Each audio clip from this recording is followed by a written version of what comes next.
خطاب کی تعریف کی۔ سندھ میں مستقبل کے سرمایہ کاری کے دلچسپ مواقع میں گہری دلچسپی بھی ظاہر کی۔ ایشیا پاکستان کے بڑے نجی سرمایہ کاروں میں سے ایک ہے، جس کی سرمایہ کاری کے الیکٹرک، تھرکول، ڈائیوو ایکسپریس میں حصص موجود ہیں۔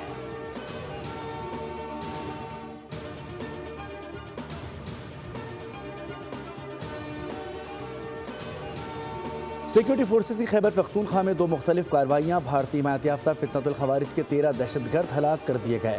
سیکورٹی فورسز نے پہلی کارروائی بنو میں کی۔ انٹیلیجنس بیسڈ آپریشن کے دوران 8 خارجی جہنم واصل کر دیے گئے۔ کرم میں بھی کارروائی کے دوران 5 خارجی مارے گئے۔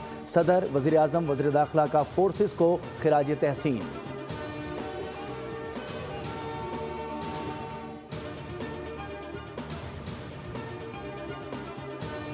پاکستان میں پہلا آسان خدمت سینٹر قائم ہو گیا ہے، جہاں عوام کو ایک ہی چھت تلے مختلف سرکاری اداروں کی سہولیات فراہم کی جائیں گی۔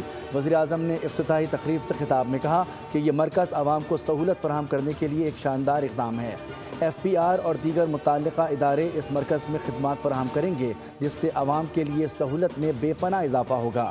پاکستان آسان خدمت مرکز کے لیے آذربائیجان کے غیر معمولی تعاون پر مشکور ہیں۔ جدید ٹیکنالوجی آذربائیجان کی طرف سے ہمارے لیے ایک تحفہ ہے۔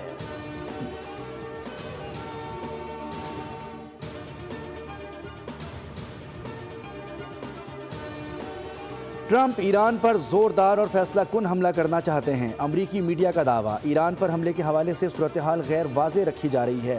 اسرائیلی میڈیا کے مطابق اسرائیلی آرمی چیف نے دفاعی تیاریوں کا حکم دے دیا۔ اسرائیل کے مختلف شہروں میں بم شیلٹرز کھول دیے گئے۔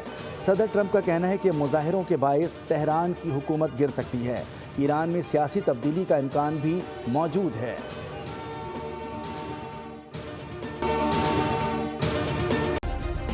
سبسکرائب کریں اور بیل دبائیں تاکہ کوئی خبر رہ نہ جائے۔